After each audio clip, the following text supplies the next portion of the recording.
Informasi tentang virus corona yang begitu berlimpah bisa jadi malah membingungkan. Maka dari itu, kita memerlukan protokol kesehatan yang alurnya jelas, sederhana, dan mudah dipahami.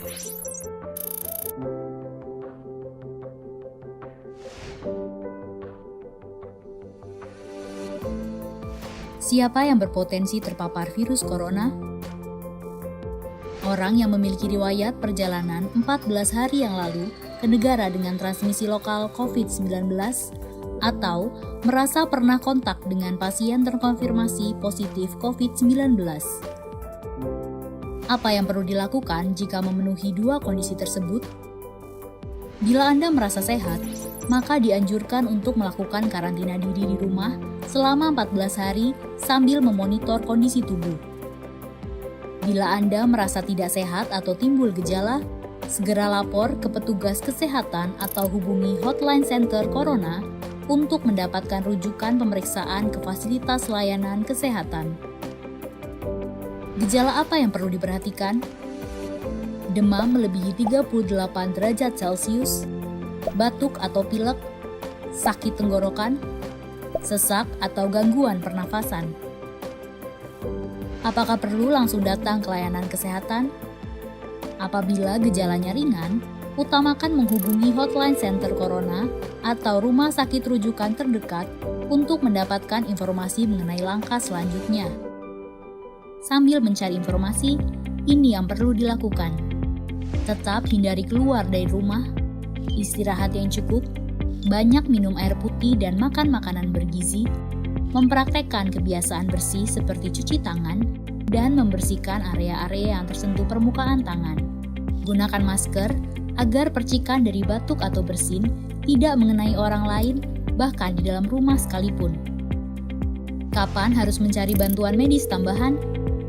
Bila gejala yang dirasakan cukup parah, misalnya sesak nafas berat, atau apabila Anda dalam klasifikasi kelompok rentan karena berusia lebih dari 60 tahun, memiliki penyakit kronis seperti diabetes, hipertensi, gangguan imun, ada riwayat sakit pernafasan, dan lainnya.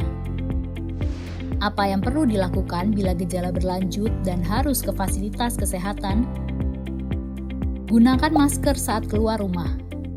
Praktekkan etika batuk dan bersin yang benar dengan menutup dengan siku atau tisu. Hindari menggunakan transportasi publik.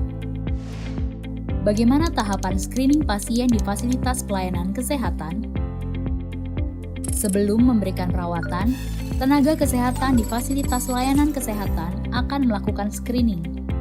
Jika tidak memenuhi kriteria pasien dalam pengawasan atau PDP COVID-19, maka akan dirawat inap atau rawat jalan, tergantung diagnosa dan keputusan dokter. Jika memenuhi kriteria pasien dalam pengawasan COVID-19, maka akan dirujuk ke salah satu rumah sakit rujukan, didampingi oleh tenaga kesehatan yang menggunakan alat pelindung diri atau APD.